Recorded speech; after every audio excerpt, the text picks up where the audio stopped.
ეს არის თანამედროვე პოეტებისა და პროზაიკოსების ფორუმის კრებული 2014 წლის გამოცემა და ეს არის აკა მორჩილაძის რომანი სხვა.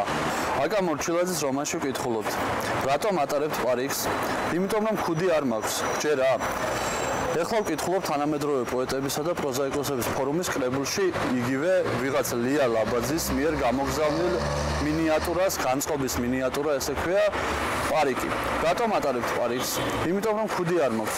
რაც კი რამ სასი ცოცხლოა, შესვი დალიე ხარბად, ზოგი გვირგვინად დაიდგი, ზოგიც ჩაიცვი კაბად. ეს ნაწარმოებიც ბათუმის მერიის მიერ 2014 წელს გამოცემული თანამედროვე პოეტებისა და პროზაიკოსების კრებულში მოხდა. თუმცა რეალურად როგორც გადავამოწმეთ 1892 წელსაა დაწერილი და ვაჟა ფშაველას ეკუთვნის. მხოლოდ პირველი სტროფი არ არის გამოყენებული. რაც კი რამ სასიცოცხლოა, შესვი დალიე ხარბადა, ზოგი გვირგვინით დაიდგი, ზოგი ჩაიცვი კაბადა. ლექსების გამოფენის ორგანიზატორი თვითმმართველობას პლაგიატში ადანაშაულებს.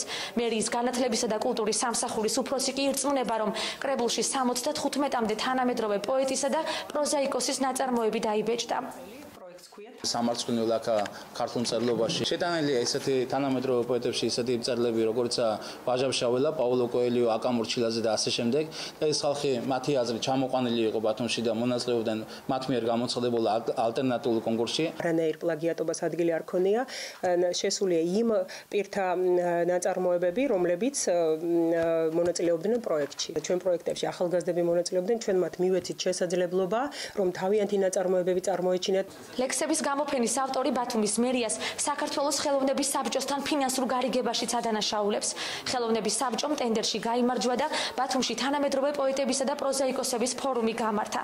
ფირცხალაიშვილის განცხადებით, ღონისძიების ერთი მონაწილის საოჯახო ტიპის სასტუმროში დაბინავებისთვის მერიამ 60 ლარი გადაიხადა, რაც თვითმმართველობის ხელშეკრულებაშიც წერია. თავად კი გვაჩვენებს ხელნაწერ დოკუმენტს, რომელიც მისი თქმით სასტუმროს ადმინისტრაციამ მიაწოდა. აქ ერთი დღის საფასურად 10 ლარია მითითებული. მენეჯერი ჩვენთან სატელეფონო საუბარში ამბობს, რომ 13 ლარი და 50 თეთრი გადაიხადეს.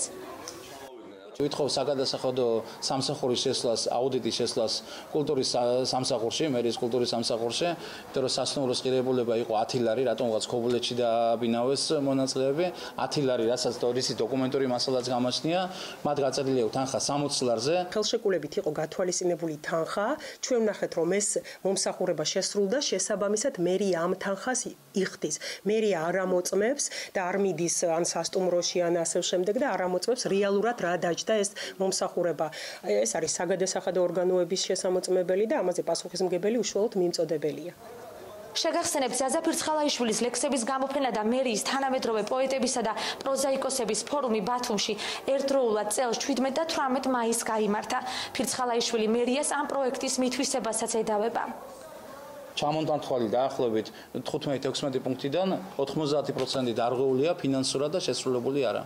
მე უკვე ვიცი რატო არის მისი გაღიზიანება, იმიტომ რომ უნდა და გამარჯვება და ესეც მესმის, ყველას უნდა ალბათ პროექტში, მერიის პროექტში მიიღოს მონაწილეობა, რომ კარგი პროექტები გვაქვს და შესაბამისად, როცა წააგო, უკვე მას გაუჩნდა ამბიციები, რომ ეს მისი პროექტია, ან სიტყვაზე სხვა ვერ გააკეთებდა მას ისე კარგად, როგორც მას შეუძლია ამის გაკეთება. ლექსების გამოფენის ავტორი და ორგანიზატორი აუდიტის სამსახურს მიმართავს მერიის მიერ ორგანიზებული ღონისძიების ტენდერის პირობები გამოიწვიოს. მერიის წარმომადგენლებს კი ტელედებატებში იწვევს. ხელოვნების საბჭოს ხელმძღვანელს ჩვენ ვერ დავუკავშირდით, რადგან ტელეფონი გამორთული ჰქონდა. ამ თემაზე სატელევიზიო კომენტარი ვთხოვეთ ბათუმის საკრებულოს თავმჯდომარესაც, რომელიც ხელშეკრულების ერთ-ერთი ხელმომწერია. თუმცა პრესსამსახურის ინფორმაციით, ირაკლი ჩავლეიშვილი კომენტარს სერიოზული დარღვევების აღმოჩენის შემთხვევაში გააკეთებს.